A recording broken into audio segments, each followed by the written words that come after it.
God. Do you remember playing in Wisconsin? I do remember playing in Madison, Wisconsin. Didn't our cousin come? I think our cousin Monica came because she was No, going. I thought Stephanie. Oh, was it Stephanie? Yeah, because Monica was in. Yeah, Stephanie. Stephanie was going to UW, I think. Yeah. And we were there. Yeah, I remember that. Was that with John?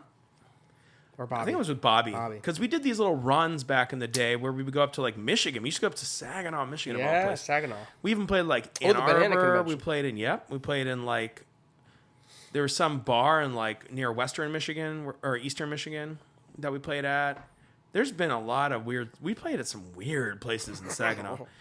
It was a small town, man. And it was kind of sad. When we went up there, I remember like the couple places we played. I'm like, one was called White's Bar, which always made me feel a little like White's Bar. White's. I think it was White's Only Bar. I know. I think they moved that only out of there after a couple years ago. We played with the band Frank's Bash, something. Yeah. Big Bang. And they were Big touring Bash. through. And the guy's floor tom was a bass drum. We were cool. like, it's really cool. We were weird back in the day because we were independently touring and just finding any shows we could. But we weren't really in the genre of what we're doing now. Like, I don't even know. We were like rock and roll mixed with reggae, mixed with like jam band, mixed with like, Theo, take another solo kind of thing. Focus was not. It wasn't as focused. And so a lot of those places we played were like with, I think back in the day, we were like, oh, well, here's a band that we can play with. Anything. So it doesn't matter what they're like. And then we would never see any of the people that followed them again. So it was like horrible for any kind of building up we didn't know momentum. We didn't know what the hell we were doing, but it was fun. It was a lot of fun. I mean, I think Shar is back doing the Banana Convention. I think they just recorded another album. Wow. Shar and Monty and I think it's cool. I'm trying to remember the other guys, but they were great. I love those guys. They were so nice. They were very organized with their business too. Like, maybe I don't know how they felt about it, but like they were very coordinated. They have the coordinated outfits. Yeah, they kind of ran a good ship back then. It was art, those artists. Yeah, it was very unique. I mean, it was almost like kind of B-52s meets... No Doubt. Meets all these things. Star and Shar Wars. was a great singer. Yeah. I remember that. I was like, man. Yeah, they were really nice killer people. Singer. Very nice people. Yeah, I wish we could link up with them again. What's happening? 20 years later. 20 years later. But yeah, anyways. What was I going to say? I had some questions. Embarrassing moments from the road? Or funny moments from the road? Is that what you're going to talk about? Remember when we played in, do you remember when we toured to Colorado? Shaw Brothers, we were like, well, we want to, I don't remember why. Oh, we were going out to Lions for the, folk, what is it called? Song School. Yeah. Our friend RJ Cowdery had recommended that we go out to this thing called Song School. And so we were like, well, we'll just tour our way out there. Yeah, sure. It's like a 20-hour drive. Well, it's like an 18-hour drive, but the route we went was like 25 hours. Yeah. We're like, we can play a show here, here, and here. So I think we played in... I remember calling 47 bars. BJ helped us out. BJ Fleming helped us out with a spot. I can't remember where that was. Ames? What the heck is that? Yeah. Ames, Iowa. So we played there, which was great, in a coffee shop. We played in Des Moines. And we busked at the fair and got kicked out. Because he knew what we were up to. I know what you're doing. Remember that guy? I know what you're doing. We went outside the Iowa State Fair, just in the parking lot. How dare you? No, completely unoffensive, not doing anything. We just set up acoustically. We didn't have a PA or anything. It was just a violin and acoustic guitar. Put our little guitar case out and busked. And I remember they were like, you need a permit. And so I think we literally went down and got one. We did. Well, first... Or did we do it before? First, we were like, we're just playing music on the side of the thing. Yeah. And this guy was like, I know what you're doing. He had a golf cart, didn't he? Yeah, he's like, I know what you're doing. I'm like, oh, okay, we said we'd stop. I don't know, Anybody with a golf cart's got a little bit of a little too much power trip. It was funny. He was some old retired guy. I was like, what? Okay, cool. If we're not allowed to play, we're not even. We left. We're we immediately said we're complying. We're like, I don't know why you're still bothering us. He's following us. So yeah, I know what you're gonna doing. Do you? I don't know if I do know what you're. I don't know. What did I do? What are we doing at this point? What are we doing? So we went down to City Hall, got a permit, and then we bussed on the street. Yeah, I do remember that. We bussed on the street for a little bit. Yeah. And there was nobody around. It was kind of interesting. But that's when we first found that ray gun store. Right. We got those shirts. Cool. That was cool. What else did we do? Okay, and then we went to Omaha. We played in what's the big town there? Sorry. Boise? Wait. Nebraska? Omaha? Omaha, Nebraska. Sorry. Yeah, Omaha's yeah. the city. Yeah. Sorry. I thought it was the state. Hey, I got that gig, and we got a hotel for free. No, that was great. I remember that. No, that was on the way back, I think. Okay. The Omaha one was the one the Des Moines one was the one we played an actual gig in a venue in the basement venue. Yeah. And there was literally nobody there. God. And then Not we good did the at busking this. thing. And then we stayed at a campground. We stayed at a KOA because I was like, we need a place to stay. We don't have anywhere to stay. It's like $60. And we didn't know it was the state fair that weekend. So there was no hotels available. So we stayed out like 40 minutes out. Oh, yeah. In like one of those like cabins at a KOA. So it We worked out literally- actually worked out great. Worked out great. Yeah. And then we went to Omaha and we went to the High Life bar that had the shag carpet. Oh, that place is cool. And I think Lindsay went there. I'm pretty sure she went there when she went out to. Oh, cool. But that place was cool, and we played a was show really there. cool. And then after that show, we were like, screw it, we're just going to drive to Denver overnight. And that, because we were going to meet Ed McGee, we were staying with yeah, him we for a stayed with night Ed. Yeah. before Lions, and that was when we had that 11-hour trip where we kept falling asleep, so we kept switching back and forth. Most that was from- torturous drive of our life. From Nebraska to From Colorado. Omaha to Denver. Crazy. You'd think it would be like 2 hours, but Nah, it's it's- not at it's- all. It's the big Wild West out there. I remember man. Kansas was just flat, just completely flat. Yeah, it was a different world out there in the Wow. West. It's fun. It was fun. So that was fun. Yeah, I had memories. a good time, good memories, and then we did the song school, which was a lot of fun, and got to meet a lot of people that are awesome know. that we still know, songwriters that are in the folk and folk adjacent communities. How many times did you go? I think just twice. Twice, and I went once by myself. Yeah. So I Was went it the same 2 when you times. went?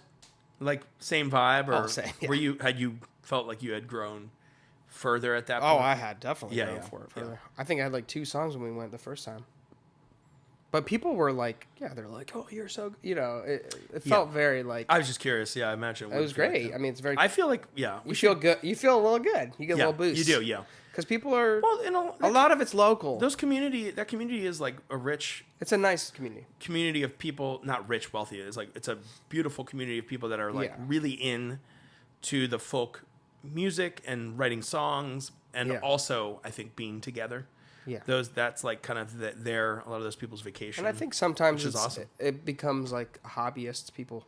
Though a lot of people yeah, aren't not all hobbyists. not all those people are. No, certainly most of those people are not doing it. For And I a only living. say that in to demean myself that like, well, I do it as a living, so like there's a little bit of a like, they're like, well, you're really good. I don't know. Yeah, no, We can cut I that mean, out, but No, I mean, I think I don't want to inflate myself, but Well, I don't think. I mean, the reality is, and I was talking about this to somebody the other day. It's like the reality is, if you do music, I don't know. We do it every day of our life, but let's say we gig 100 to 200 days a year, which is about where we are. You're just gonna be better at it. right. I'm not saying it's a competition. It isn't, but you're gonna have skills that are more refined and enhanced because of that fact. Well, plus add our childhood. At our well, yeah, and we don't really talk about that much, but we both like trained musically, and Right. with all the private lessons, the theory, the like all that shit, our whole life, and that isn't even what we do now.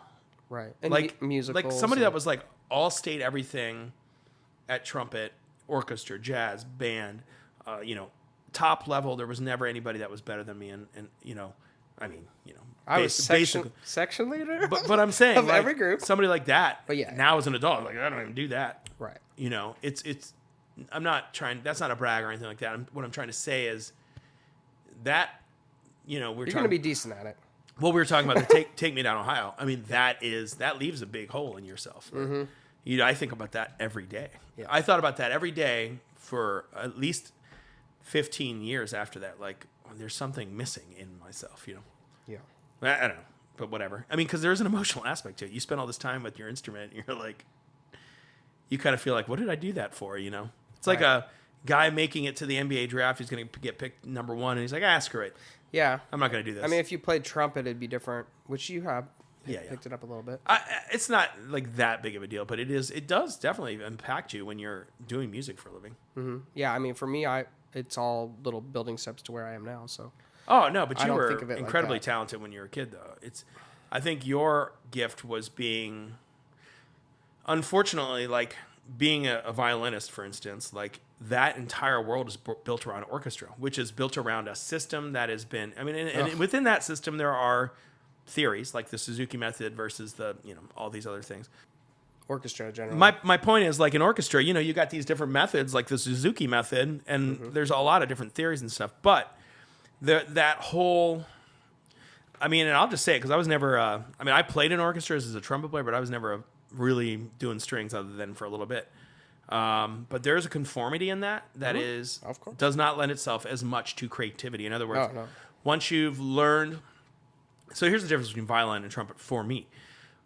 Learning trumpet already had a little bit more of a wider window of like expression. So you have band, which was like you're playing like, I don't know, think of John Philip Sousa and everything that comes out of that, music. And then you have, well, that's marching band actually, but band, there are like actual like, arranged like pieces of concert pieces. And then you have jazz band, which is like the, hey, cool cats. Right.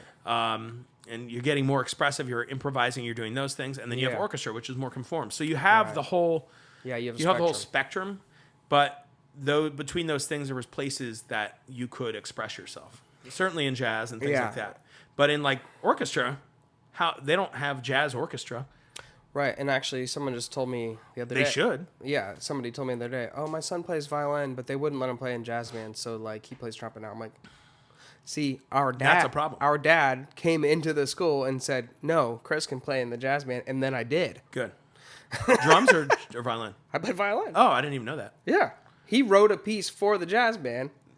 I'm like, we're lucky. I don't even think about it. We're very lucky. I didn't think about it. But also we had a fiddle club, which was all bluegrass, Irish, Cajun, all of that. Wow. Like 20 different styles. That was where you kind of had more That's of an where improv, I was like, this is my thing. That's the thing. Because you're already an artist, so you want to, like, you crave creating your own thing. And that's where I excelled. Yeah. I didn't excel in any of it. And I talk about it all the time because God bless all the teachers I had, very good people, but like... Good people. But none of them made sense because of the system that they were built into. None of them made sense with what we did. Nope. Well, probably you had a couple. I honestly struggle with... I struggle with all of them except Carolyn.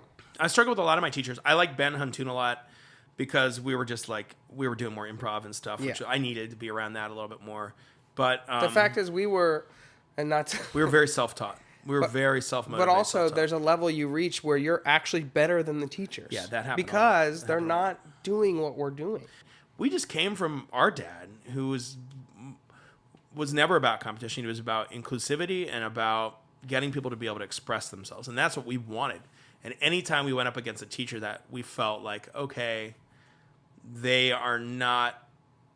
First of all, if you're not motivating me to be excited about playing trumpet... Why am I here? Why am I doing it? That's the whole point. And the of doing hard music. part, and the thing I will give all the teachers is they're dealing with the system. They're dealing with the system. They have 40 kids in front of them that they have to teach. Right, and we can't see that as kids. It totally makes sense. We couldn't see that as kids. We could just see the way it made us feel then. It makes and total now sense. we can look back and be like, okay, yeah, I get it.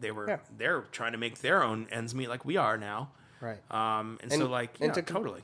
To get it, and I'm thankful for all my teachers, man. Me too. And to get they all had different perspectives and different experiences, so that was good. Right. Like there's still stuff today like I do because of teachers like the Clark studies and like if I play trumpet, Well, one of the Shellhammer things was what's popular is not always right. What's right is not always popular. Yeah. Which is amazing. That's a great philosophy. That's an amazing philosophy. It's also the like those who matter don't mind and those who mind don't matter. Yeah. Yeah, little Dr. Seuss there for you. That's But our dad's a music teacher, so very much in a what is it, square peg in a round hole. Well, yeah, but I think the point was he was like feverishly trying to like get rid of any barriers between a person creating, not just us. It wasn't just our privilege to have that, right? Like it was our privilege, but I meet kids all the time that tell me that they're like, "Man, I had your dad, and I'm telling you." It made me love music. Mm-hmm. I'm like, great. If that's all that he did, that's a lot. It's an educational reform thing I try to instill in the way I teach, because I teach lessons and I taught at CCAD last week. And a lot of times I'm teaching third graders, and you have to be able to facilitate and you have to be able to listen to them. I mean, I had multiple occasions where kids taught me something because I was willing to listen to them. I was like, oh, that's a good idea. At one time, I was like, what do you guys want to do right now? And they were like, well, let's do a project that's blah, blah, blah. And I was like, that's great. And we did it. Yep. I mean, luckily it was an art school, but it's a cool way to teach. I think the problem is people think teaching is, I'm smart, you're dumb, I teach you the knowledge. That's not what teaching is. No.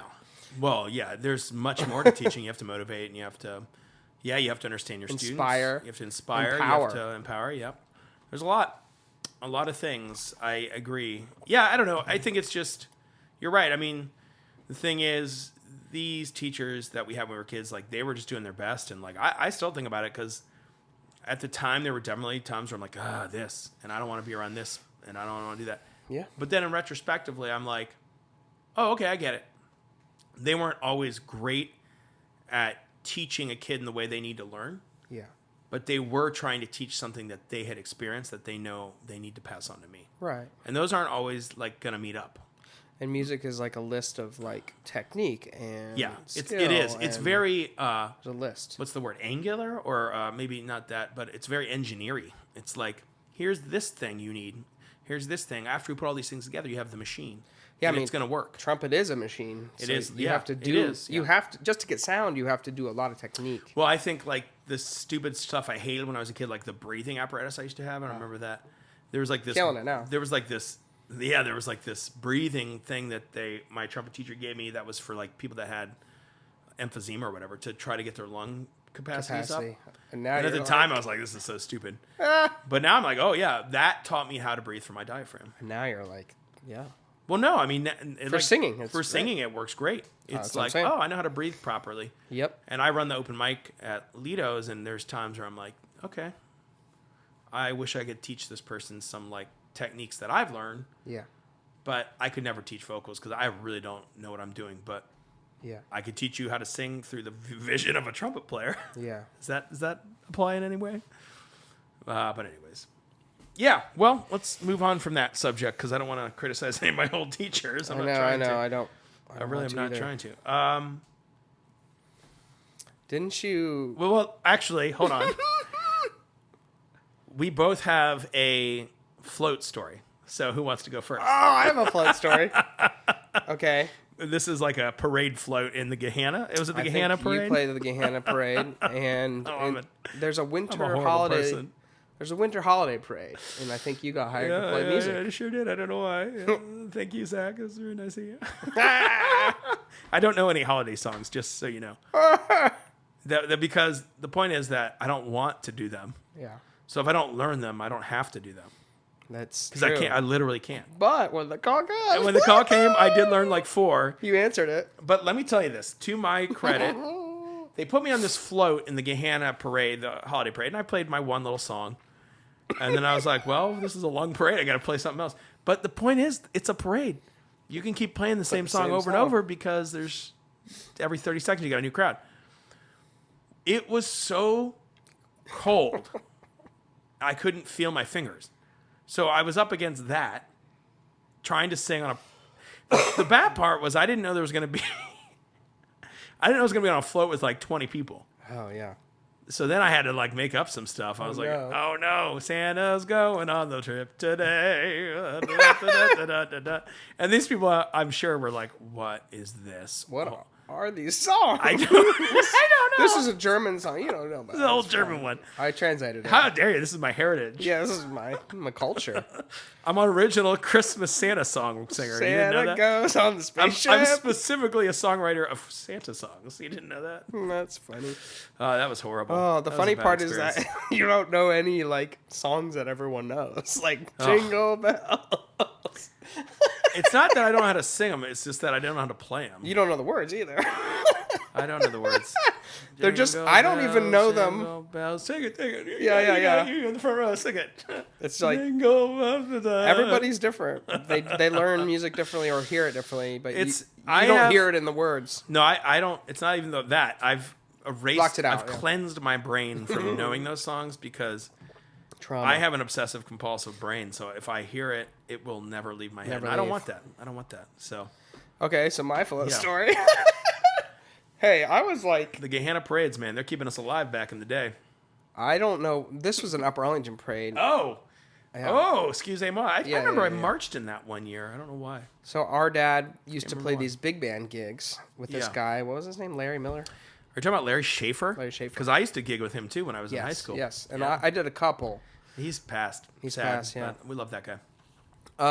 Shout out to Larry Schaefer. I think I played a couple drum gigs, maybe. I mean, I don't know how to play swing, but... Yeah, you do. It's hard, but... Yeah. But as a high school... Right. As a high school kid... I can hear I think our dad was trying to, get us into these gigs and stuff. So we were like, he was like, oh, Larry Schaefer's got this parade gig. What's the Larry Schaefer connection? I can't believe we both did the Larry Schaefer stuff. Yeah. So I got on this float, blah, blah, blah. And, you're driving into it and there's like blockades and stuff. And then, I don't know, I must have driven myself. I brought my drum set with no cymbals. And a swing gig, which is all cymbals. Think of like, the only thing you need on a swing gig is a cymbal. You don't need any other drums.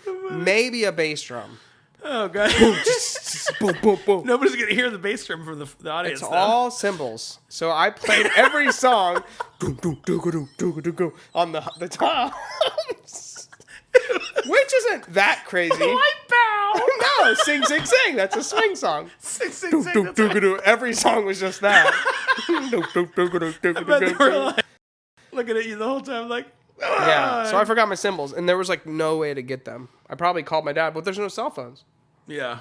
I probably was just like, I'm screwed. There was no cell phones. No cell phones. But there was also no recording devices on your phone. Heck yeah, there wasn't. You don't have to worry about So yeah, that was my float story. That's funny. Yeah, really. That's funny. It still makes me laugh. I wish I could have been there. Every song was sing, sing, sing. It's so great. Which doesn't work in every song.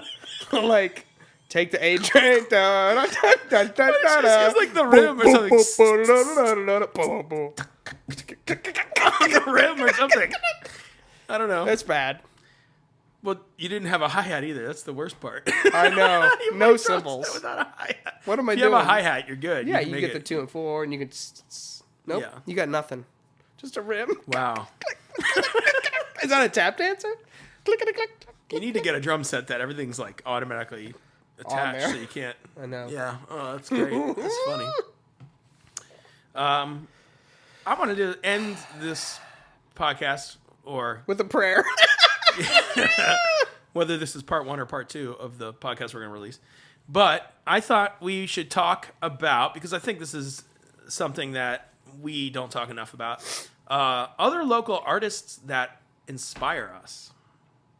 Or, it doesn't even have to be inspire in the, the sense of like musically or anything. Other local or other local artists that we find like inspiring. Okay, well, I will segue easily because we are going to be playing a concert in my area, Bexley, a community concert. It can't be yourself. No. It's me.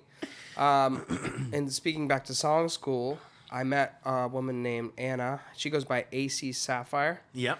And she texted me like probably 5 years after I met her, which I love the music world because it's like, who cares? Cool, great. We're connected, Yeah. And she said, can you help me out? I'm coming through. So coming through Columbus. Great. So I was like, great. Yeah, let's do it. So we've set up this concert. I'm going to have a couple of my students play because I don't like doing recitals that are traditional. And it's the Bexley community. And so Shaw Brothers is going to play and this woman, AC Sapphire. And I literally had not heard her music. I mean, everybody at song school is usually good. So I checked it out and I'm helping her out. So I was like, cool, I accept your music, however it is. And I checked it out on YouTube and I was like, man, she's killing it. Awesome. So very kind of Nico Case vibes. Very kind of quirky, folky, psychedelic, Americana, folk rock. So really, really good stuff. Awesome. I'm into it. So gladly. I'm glad I didn't like it. But she's a very nice person, and we're going to help her out. And we love doing stuff like that. So that'll be July 28th. Hopefully this will come out before that. Yeah, I'm going to do my best to get this out before then. So for me, let's see. There's a lot of great local artists, and so I'm not going to talk about all of them. But one that I think we can both agree on is Eric Nesda, who is just kind of shouting him out because he created and runs the Songs at the Center program that is airs on local WOSU and then also nationally on a lot of the PBS. It's syndicated, right? Yep. Which we performed on many years ago, which is exciting. I think we may have mentioned this in previous podcasts, but to go a little deeper, like he's gotten like John Oates on there. He's gotten like some big name acts on there. Walking to Memphis, Mark Cohn. Yeah, Mark Cohn. Yeah, Cohen. Cohen. Yeah, I don't know That guy. That guy. Great. A lot of great artists. So, anyways, we're privileged to, be on that show, which was great. And Eric works hard. He's an artist himself, and he spends a lot of time like dedicating his life. Yeah. A lot of his time dedicating his time. You know what I'm saying? He dedicates a lot of his time to showcasing other artists with his program. That there's a lot of production cost and things like that. So just big shout out to Eric because he's been a staple of the Columbus community. I don't think he gets enough recognition for that at all. Completely thankless job. Yeah, completely thankless. Which you would think it wouldn't be. And it shouldn't be. Talisha was on, and B-Jazz was on, right? Mm-hmm. Okay, so yeah. So the 10th anniversary show. Who'd they get on the 10th anniversary show? I know Talisha Holmes, and I don't actually know who the people are. But we know Talisha. So. Yeah. Talisha's incredible artist here in Columbus. She also, her and B-Jazz both deserve a big shout out as well because, man, amazing. Yeah, it's just amazing musicians. It's a thankless job, and anytime you want to serve other musicians, it's going to be very hard, and it's going to be, you have to write it in that it's just going to be like, this is for them, I'm serving them, because we've done it before in many capacities, and it's just the nature of the game. If you're trying to help other artists, they're in their own world all the time, so it's like you just have to be like, this is for you. Well, what are some ways people can support artists locally, right? I think there's a few ways that I can mention, and I'd love to hear what you think.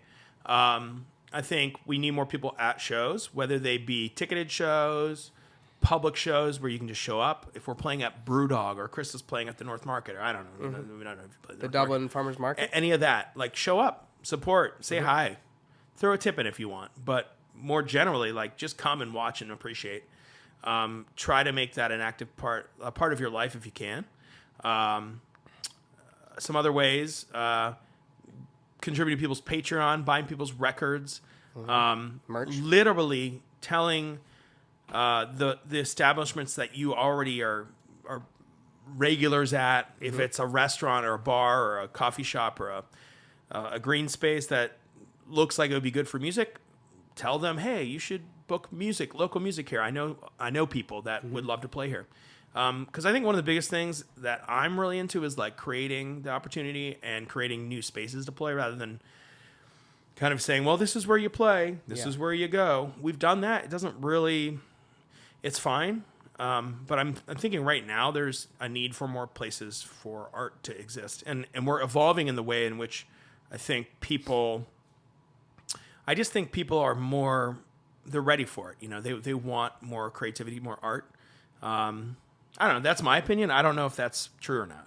But. Well, Bexley, where I'm living, they had a Bexley Porch Fest, which that's exactly what I'm talking about. It's kind of a movement thing. I have mixed feelings because there's a movement of Porch Fests, which is like a town will have like people just playing their porch, and that's the thing. It's like an expanded block party almost. Right. So Bexley, the mixed feelings is that they've kind of taken the brand of Porch Fest and used it as something else, but so there's a local guy in town that does this Bexley Brew Fest, and now he's doing the Bexley Porch Fest. Yeah. So basically, they've taken the brand of Porch Fest and made it their own thing, which what it is they have beer vendors on the street, people play on people's porches, and then the beer money goes to Alzheimer's research, which is actually really cool. But the bands don't get paid. So the bands don't technically get a guarantee, but this year, what they did was they have QR codes everywhere, and people can tip the band, and then they pool those tips for everyone and divide them evenly, I guess.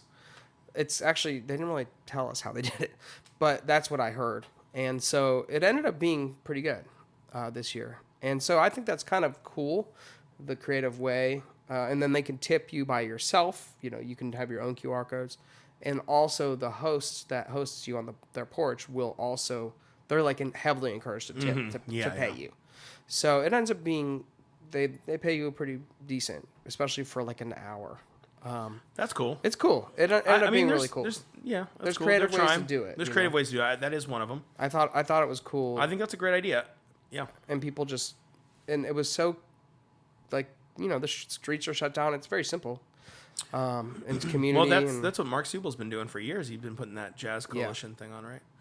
Like those kind of concerts where they pay the artists to come in and stuff. Yeah, I think we just need to figure out like what we value and like where those dollars go and just like how to find that money. Yeah. Like, I'm doing this nonprofit. Like my value of my mission is to pay artists, and that has to be in your value mission, in your statement. Yeah, and I think so. I think you find the money. Well, you just find it. Yeah, it's hard. It's hard because it's like, I understand that like entertainment is not like always like something that's built into somebody that has like a fixed incomes like expense sheet, right? I get that. Yeah. So like, I mean like not to get too deep into that, but like the reality is like, it's challenging for artists, musicians to find ways to monetize their value without feeling like they are taking advantage of people at some point in some level. Yeah. That's why you see a lot of touring acts that just, we set a ticket price. This is what it is. Like, it's not up for discussion, you know, come to my show, and I put all the onus on myself as the artist and my team to get people into that venue and pay that ticket price. Well, right? And you see a double-sided thing where people will complain, look how high these ticket prices are, but then they'll also like be like, oh, you need to pay artists. So it's like, it's a really funny dichotomy. Well, that's because there's, okay. When we get Spotify and everything's free. So in my opinion, that's because there are a lot of people that want a piece of the pie. And there are a lot of people that deserve a piece of the pie, but there's a lot of people that don't need to be in there. Yeah. And that's the big philosophical debate with that ticketing system is that, well, do you know how big of an infrastructure we need to be able to run a ticketing site so that all those fees go, you know?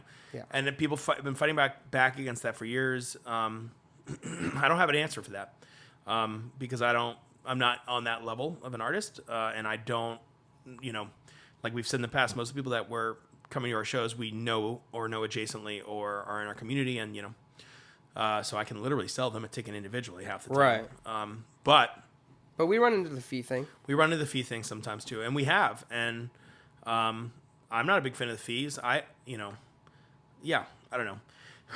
My thing is I don't want anything to be between me and an audience member. I want them to be not, you know, I want, hey, it's $25. Cool, here's $25. Not $25 plus $15 in fees, because you're just like upsetting that person, even though it's not me doing that. Right. Like, you know, so that's a challenge. But I think doing events like so I had actually, this is 15 years ago, I had an idea for a neighborhood concert like that. Yeah. Because I knew enough people in my neighborhood where I lived, where I was like, why don't we all set up bands in the front porch and we have people go to each house. Actually, it was house concerts at the time. Yeah. And we wanted to do this. I'm still down to do it, where you like have a tour of the neighborhood through different people's homes, and each place they curate like a hors d'oeuvre menu. Yeah. And a wine tasting or a beer tasting or whatever. It's still something I would love to do. I think it would be a great, just like intentional thing. And doable. Not hard. This neighborhood I live in right now, I know both neighbors on both sides. And then there are 3 other people that live within a block of me that I know. All artist, musician, 3 artists. Well, 1 artist, friend, 2 musicians. So we could all just open our homes and do that, and it would be great. And each house could be like whoever we want to have performing. You do like 5 o'clock to 10 or 11 or 5 to 10, little 30-minute performances by artists in each house. You know, you spend 45 minutes in the house. I think it's great. I still want to do that. I think it would be really cool. Yeah. But anyways, I don't know. There's a lot of stuff going on in Columbus. I wanted to say one more important thing. If you do like music and you feel like anything we said about getting out and supporting is something that appeals to you, In Columbus, Ohio, there's a website called cringe.com. CRINGE.com. It's run by a guy named Joel Treadway, who we love and we've known for a long time. Now, he arduously puts together show calendars for every single day.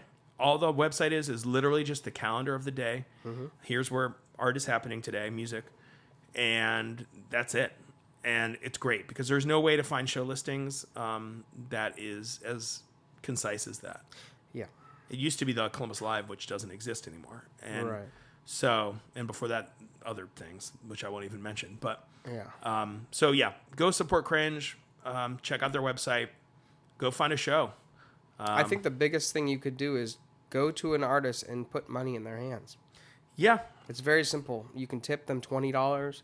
You can patron them. You can Venmo them. That's what I do. It's like that's the only way I can really support and know that support is working is that they're going to need their wages higher. Yeah. That's it. Yep. The simplest way. Yeah, it is. It is. Very simple way. So we encourage you to do that. And that's all we have time for today. But make sure to like and subscribe. All the links will be at the end of this video. And find us on the streaming services as well. Spotify, Apple Music, however you listen, Amazon. We're on all of it. We are on Pandora too. I just found that out. I wasn't sure. I haven't thought about Pandora for a minute. So, but people, a lot of people. Are we on Deezer? I think so. What's Deezer? I don't know. I think we might be. I don't know. I keep finding us all kind of places. We're on one of those. Find our CDs all in all the thrift stores. So I assume we're out there. We're out there. You can get us very cheaply. All right. We'll see you next time. Thank you so much.